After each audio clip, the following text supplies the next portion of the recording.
Hello, YouTube. It is Griffinlobster, bringing you part 9 of my top 50 video games ever. Okay, here's a little deal before I get into my top 10. I'm going to do the top 10. Instead of doing 2 videos with 5 each, I'm going to do 3 videos with 4 games in this video, 3 in part 10, and 3 in part 11. And then I'll cover it. Because I've gotten some recommendations from some people, and I kind of agree that I should spend a little bit more time on this. And actually, on regular videos, I almost feel pressed for time by trying to fit in 5 videos into an 11-minute segment. More like 10 and a half once you put my intro on the front. So, thank you all for tuning in, and here we go. Let's get started. Number 10 is Pokemon Red and Blue version, and then also Pokemon Yellow version Special Pikachu Edition, whatever the full name of that is. The reason that's literally three separate games, and I'm putting them all into one, but they're almost exactly the same, so I figure I'm allowed to do that. For Game Boy, September 30th, 1998, and then Pokemon Yellow came out for Game Boy October 1st, 1999. Pokemon to me is defined my childhood, almost. Not really. That's a little pathetic. But I bought a Game Boy Color with my own money when I was a kid. For the sole purpose of being able to play Pokemon. Brian too. It was such an awesome. I play it all if I'm going on trips on vacations, I'd play it all day until my batteries ran out, and I'd switch out batteries. I'd have batteries waiting. Pokemon for me as a kid was just awesome. Nothing else I've ever played. It was fun, intuitive. The little characters, Pokemon were brilliant back then. Now nowadays, I can understand people maybe getting a little bit of grief for dude, I just caught my 500th Bidoof in Pokemon Pearl version, and that's a little special. And for kids, I think it's okay, but I would still go back and play Red and Blue because those games were so awesome. They were just great. The story was cool. Like I said, the Pokemon were just so endearing back then. Back then when you could list all of them on maybe 2 pages instead of having to have a whole book full of them, because there's 1,500 Pokemon now.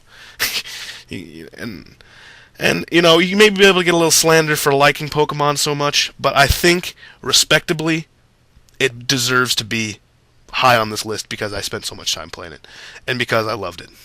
And I still do. So there you go. Number 9 is The Legend of Zelda: A Link to the Past. That came out for Super Nintendo Entertainment System on April 13th, 1992. The third Zelda game in the franchise is, this high up on the list. It came after, obviously, Zelda, the original, and Adventure of Link, which is god-awful. A Link to the Past is everything that you could ever want from a Zelda game. It has an endearing story. It has awesome items, from your lantern to your boomerang to your magic powder to your cape to your cane of Samaria to your 3 different kinds of shields you get throughout the game and 4 different swords. It adds so much immersion. You look at the original Legend of Zelda and how simplistic that was and how simple that was, and then you look at Link to the Past, and it's so in-depth that it really feels like a modern-day video game, even though it came out 16 years ago. A Link to the Past is absolutely a fantastic game, and it's long. And you can play that game, and it has a replay value like none other. It's so awesome. It brought in that separate worlds sort of motif that has been so popular with the Zelda franchise since then. It is, and it just is so great. Tons of dungeons, like I said, tons of items. Huge game, and way ahead of its time. Personally, I think. So there you go. That's number 9. Number 8 is BanjoKazooie. That's for the Nintendo 64. That came out June 29th, 1998. BanjoKazooie is, in my opinion, the best platformer. 3D platformer. three-dimensional platformer, it's the best, hands down. Well, not hands down. I say you could.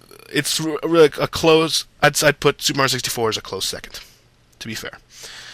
But BanjoKazooie is probably one of the most oddly inventive, and like, if you were closed-minded enough, you could call it stupid. You know, it's a bird with it's a bear with a bird in his backpack. A little weird, right? But the characters are so inventive, and they have so much personality. Banjo is kind of your straight shooter, general protagonist kind of guy, and Kazooie's kind of along for the ride, literally, and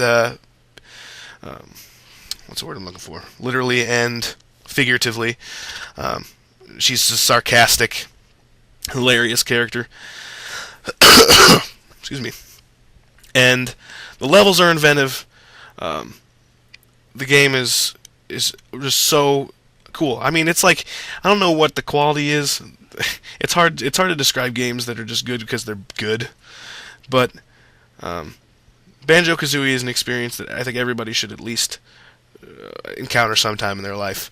It became one of the best-selling games for the Nintendo 64, and which is so funny because it's just another platformer. Because everyone knows the N64, especially in its later years, was just like every single person wanted to make a 3D platformer for that system. And BanjoKazooie, in my opinion, is a standout example of a great platformer. It's obviously not perfect, and it has its little glitches here and there, but you know, dissing a game because of that doesn't make sense to me. Has a great learning curve. I don't know. I could talk forever about BanjoKazooie. It's just an awesome game. So there you have it. And then coming at number 7, which is the last one for this video. And this may confuse some people, and no one guessed this one. Might I add, no one guessed this one at all. Number 7 is an arcade game. It came out in 1981. It is Donkey Kong. Now, before I get some slander, Donkey Kong is like such a simple, obviously it's a simple game, but in another sense it's totally not. If you look at arcade games, you look at a game like Pac-Man, except for the speed of the ghosts and the speed of yourself and whatever fruit happens to be spawning, it's just the same level over and over and over again. But it's still an awesome game. But then you look at Donkey Kong, which has 4 distinct levels, and it was way ahead of its time, and it's the best arcade game, I think.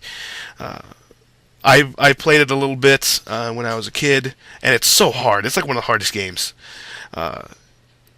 And it started. It was the first Mario game, you know, the first game that had Mario in it. Of course, back then he was known as Jumpman, and he wasn't actually saving Princess Peach. He was saving. It was Pauline, I think, maybe Pauline. Not really sure on that. I wouldn't quote me on that. But the first Mario game. How could you not love the first Mario game ever? And it was just the most advanced, true arcade game.